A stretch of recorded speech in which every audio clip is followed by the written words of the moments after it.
Oke, bismillahirrahmanirrahim. Assalamualaikum warahmatullahi wabarakatuh dan selamat siang. Materi hari ini untuk mata kuliah aljabar linear itu kita akan membahas mengenai sistem persamaan linear atau biasa disingkat dengan SPL. Nah, sebelum kita bahas mengenai sistem persamaan linear, kalian harus tahu apa yang disebut dengan persamaan linear. Karena ya, sistem persamaan linear itu merupakan kumpulan dari beberapa persamaan linear yang membentuk sebuah sistem. Oke, persamaan linear. Beberapa contoh dari persamaan linear seperti ini. Pertama itu X tambah 3Y sama dengan 7. Bisa juga berbentuk Y sama dengan 1/2X tambah 3Z tambah 1. Atau berbentuk X1 kurang 2X2 kurang 3X3 tambah X4 sama dengan 7. Dan masih banyak contoh yang lainnya. Nah, yang perlu kalian perhatikan, ada beberapa syarat sehingga dia sebuah persamaan dikatakan persamaan linear, berbentuk persamaan linear.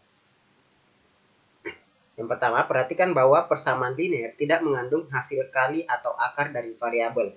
Jadi X, Y, Z atau X1, X2, X3 dan seterusnya tidak ada yang berbentuk perkalian. Jadi tidak ada X kali Y, tidak ada X1 kali X2 ataupun tidak ada yang berbentuk akar variabel. Contohnya akar X, akar Y, akar X1, akar X2 dan seterusnya.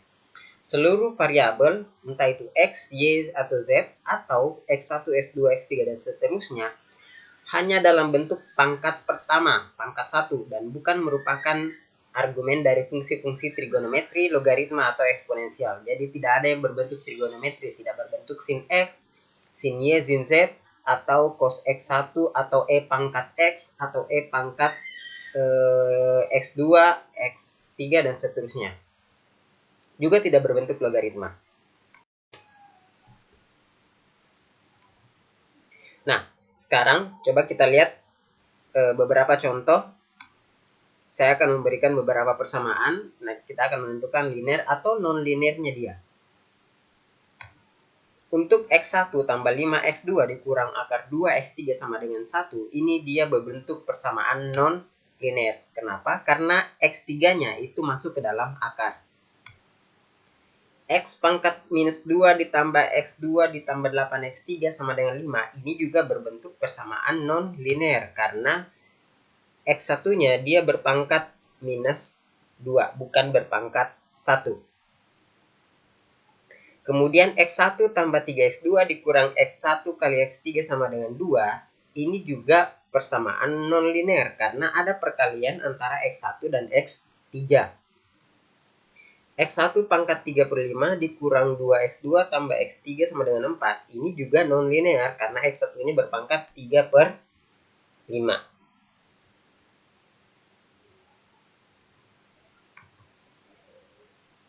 X1 sama dengan minus 7X2 ditambah 3X3. Nah, kalau ini dia persamaan linear. Karena X1-nya tidak berbentuk akar, tidak mengandung trigonometri, juga pangkatnya masing-masing S1, S2 sama dengan 1. Nah, kalau yang ini juga dia persamaan linear. Karena di situ perhatikan, Pi X1 dikurang akar 2, X2. X2-nya tidak masuk ke dalam akar. Kemudian ditambah sepertiga X3 sama dengan 7 pangkat sepertiga. 7 pangkat sepertiga itu sah-sah saja karena dia adalah konstanta, bukan variabel. X1 kurang X2 tambah X3 sama dengan sin K. Ini juga persamaan linear karena K di sini adalah konstanta, bukan variabel. Sedangkan variabelnya tidak berbentuk trigonometri, tidak berpangkat lebih dari tidak berpangkat selain 1 dan seterusnya. Oke. Sekarang kita masuk ke sistem persamaan linear. Bentuk umum dari sistem persamaan linear adalah sebagai berikut. A11 X1 ditambah A12 X2 dan seterusnya sampai A1N XN sama dengan B1. A21 X1 ditambah A22 X2 tambah seterusnya sampai dengan A2N XN sama dengan B2. Dan seterusnya sampai AM1 X1 ditambah AM2 X2 tambah seterusnya sampai dengan AMN XN sama dengan BM. Nah, di sini X1, X2 sampai dengan Xn ini adalah variabel yang tidak diketahui. Sedangkan Aij yakni A11, A12 sampai dengan AMN Kemudian BI, di mana I mulai dari 1 sampai 2, M dari 1 sampai dengan I dari 1 sampai dengan M, kemudian J mulai dari 1 sampai dengan N adalah bilangan yang diketahui atau konstanta. Nah, ini adalah sistem persamaan linear atau SPL dengan M buah persamaan. Jadi ada M buah persamaan dan N variabel, X1, X2 sampai dengan Xn. Oke. Bagaimana model solusi dari sistem persamaan linear? Sistem persamaan linear itu mempunyai penyelesaian. Kalau dia mempunyai penyelesaian, maka dia disebut konsisten. Sedangkan jika dia tidak mempunyai penyelesaian, maka dia disebut tidak konsisten. Kalau dia mempunyai penyelesaian, maka kemungkinannya ada dua. Jadi yang konsisten itu dia kemungkinan solusinya ada dua. Pertama, solusinya tunggal. Jadi cuma satu jenis saja solusinya. X1, X2, X3-nya itu hanya mempunyai satu nilai. Atau bisa jadi solusinya banyak.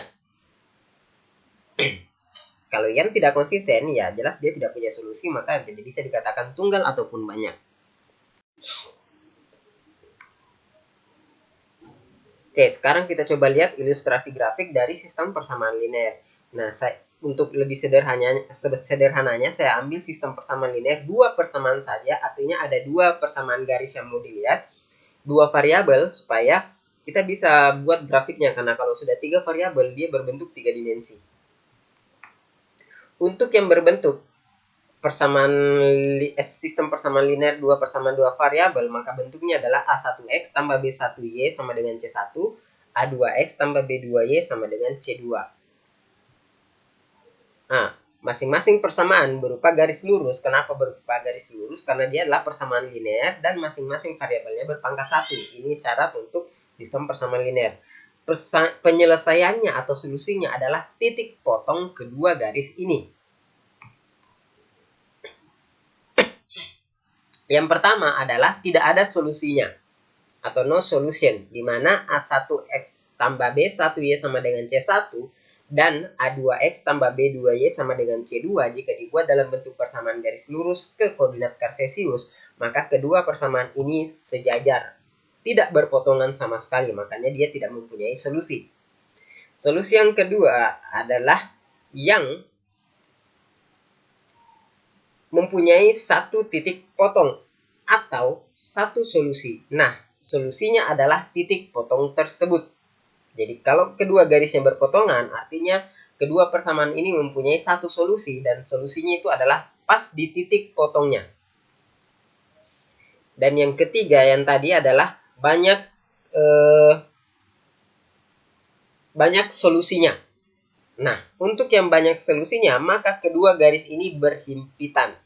Atau kedua garisnya ini pada dasarnya sama saja. Nah, ini ilustrasi grafik untuk sistem persamaan linear berupa solusinya. Oke, contoh untuk ilustrasi grafik yang tidak mempunyai solusi, di mana kedua garisnya sejajar, bentuk persamaannya adalah X tambah Y sama dengan 4, X tambah Y sama dengan 8. Jadi kalau kita cari berapa nilainya X, berapa nilainya Y yang memenuhi kedua persamaan ini, maka jelas tidak ada.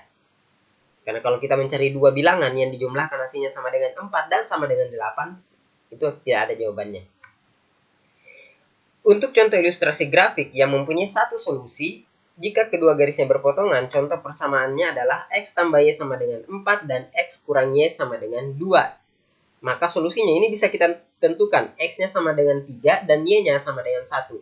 Kalau kita substitusi ke persamaan, ganti X-nya 3, Y-nya 1, maka 3 tambah 1 sama dengan 4. Persamaan kedua, 3 dikurang 1, nilainya sama dengan 2. Dan sedangkan untuk persamaan yang sistem persamaan linear yang kedua garisnya berhimpitan atau mempunyai banyak solusi, contoh persamaannya adalah X tambah Y sama dengan 4, dan yang kedua adalah 2X tambah 2Y sama dengan 8. Sekilas kedua persamaan yang ini tampak berbeda, padahal ini sebenarnya sama saja. Kalau persamaan pertama kita kali 2, maka kita peroleh persamaan yang kedua, yakni 2X tambah 2Y sama dengan 8. Oke, penyajian SPL dalam bentuk matriks. Berikut perhatikan sistem persamaan linear yang tadi sempat saya berikan. bentuk matriksnya adalah sebagai berikut. Nah, ini dia. Jadi yang diambil adalah koefisiennya saja A11, A12, A1N. Kemudian bagian di sebelah kanan tanda sama dengan B1, B2 sampai dengan Bn. Jadi variabelnya tidak dimasukkan. Nah, strategi untuk menyelesaikan SPL adalah mengganti sistem persamaan linear lama menjadi sistem persamaan linear baru yang mempunyai penyelesaian yang sama atau ekuivalen, tetapi dalam bentuk yang lebih sederhana. Nah, untuk menyelesaikannya salah satunya menggunakan bentuk echelon baris. Jadi, sistem persamaan linearnya kita ubah menjadi bentuk echelon baris. Misalkan SPL-nya disajikan dalam bentuk matriks seperti ini. 1, 0, 0, 1, 0, 1, 0, 2, 0, 0, 1, 3. Maka kalau ini kita ubah menjadi sistem persamaan linear, penyelesaiannya adalah X sama dengan 1, Y sama dengan 2, dan Z sama dengan 3. X mewakili kolom pertama, Y mewakili kolom kedua, sedangkan Z mewakili kolom ketiga. Nah, matriks yang di atas ini disebut dengan matriks echelon baris tereduksi. Nah, bagaimana caranya membuat matriks echelon baris tereduksi? Ada beberapa syarat yang harus kita penuhi. Pertama, jika suatu baris matriks tidak nol semua, maka elemen tidak nol pertama harus 1. Kalau sudah 1, maka baris ini disebut mempunyai leading one atau 1 utama. Untuk kasus ini, 1 utamanya itu yang matriks di sini. Baris pertama, kolom pertama. Semua baris yang terdiri dari 0 semuanya dikumpulkan di bagian bawah. Jadi, semua baris, kalau ada sebuah baris yang isinya 0 semua, taruh di bagian bawah saja, paling bawah. Yang ketiga, leading one atau 1 utama pada baris yang lebih atas, posisinya lebih kiri daripada leading one baris berikutnya. Jadi, kalau di sini leading one-nya di baris pertama, kolom pertama, maka berikutnya leading one-nya harus berada di sebelah kanannya. Entah itu di baris kedua, kolom kedua, atau baris kedua, kolom pertama, kolom ketiga, dan seterusnya. Setiap kolom yang memuat leading one, elemen lain semuanya harus 0. Ini untuk echelon baris tereduksi. Jadi, baris pertama, kolom pertama nilainya 1, maka baris berikutnya di bawahnya itu harus 0. Kalau baris kedua, kolom kedua nilainya 1 atau leading one yang kedua, maka yang di atas dan yang di bawahnya juga harus 0. Begitupun untuk yang leading one yang ketiga, maka yang dua di atasnya ini harus bernilai 0. Ini untuk syarat membuat echelon baris, matriks echelon baris tereduksi. Bentuk echelon baris dan echelon baris tereduksi. Jadi ini jangan sampai terbolak-balik antara echelon baris dan echelon baris tereduksi. Kalau matriksnya memenuhi syarat yang tadi, mulai dari 1 sampai 3, itu namanya adalah echelon baris saja, bukan echelon baris tereduksi. Artinya apa? Kalau misalnya di atasnya angka 1 itu tidak 0, maka itu namanya echelon baris, bukan echelon baris tereduksi. Kalau yang di bawahnya itu harus 0. Contoh bentuk echelon baris tereduksi adalah matriks seperti ini. Jadi, dan di atas, jadi perhatikan yang di atas leading one dan di bawah leading one itu harus 0. Contoh untuk bentuk echelon baris adalah seperti ini. Jadi di atas leading one itu boleh saja tidak 0, tapi di bawah leading one-nya harus 0.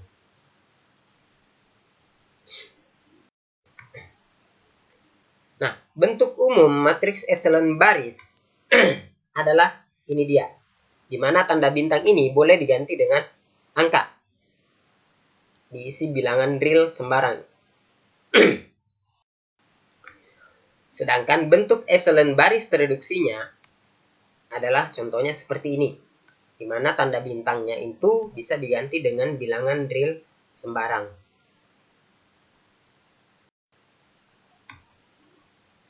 Nah, sekarang kita coba lagi beberapa contoh. Akan saya berikan beberapa matriks, kemudian tentukan apakah dia echelon baris atau echelon baris reduksi. Kalau yang ini sudah pasti echelon baris reduksi. Ya. Matriks ini juga echelon baris reduksi. Kalau matriks ini, meskipun dia tidak memiliki leading one, tetap tergolong ke dalam echelon baris reduksi. Yang ini adalah echelon baris saja, bukan yang tereduksi. Kalau yang ini, bukan echelon baris, apalagi yang tereduksi. Jadi bukan keduanya. Sedangkan yang ini, dia adalah echelon baris tereduksi. Masih lanjut. Ini bukan keduanya, karena di bawah angka pada leading one pada baris pertama kolom pertama itu ada angka 1, bukan 0. Jadi bukan echelon baris reduksi, bukan echelon baris apalagi echelon baris reduksi. Kalau yang ini dia echelon baris reduksi, meskipun di sebelah kanan leading one pada baris kedua kolom kedua itu tidak 0. Jadi tidak apa-apa. Yang penting yang di atas dan di bawah leading one itu harus sama dengan 0. Yang ini juga echelon baris tereduksi. Ini bukan echelon baris apalagi yang tereduksi, karena posisi leading one-nya itu berada di paling bawah. Harusnya jika semua barisnya bernilai 0, dia harus berada di paling bawah. Ini juga demikian, bukan echelon baris apalagi yang tereduksi, karena posisinya justru terbalik. Kecuali kalau ditukar matriksnya, baris pertama ditukar dengan baris kedua, itu jadi echelon baris tereduksi.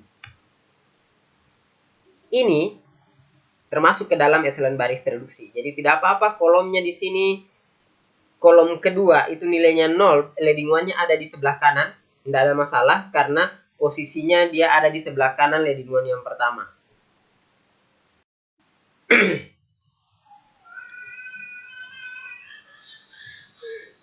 Untuk ini akan saya sajikan dalam bentuk untuk solusi dari SPL ini akan saya sajikan dalam bentuk Microsoft Word. Jadi silahkan kalian cari. Sekian dan terima kasih. Assalamualaikum warahmatullahi wabarakatuh dan selamat siang.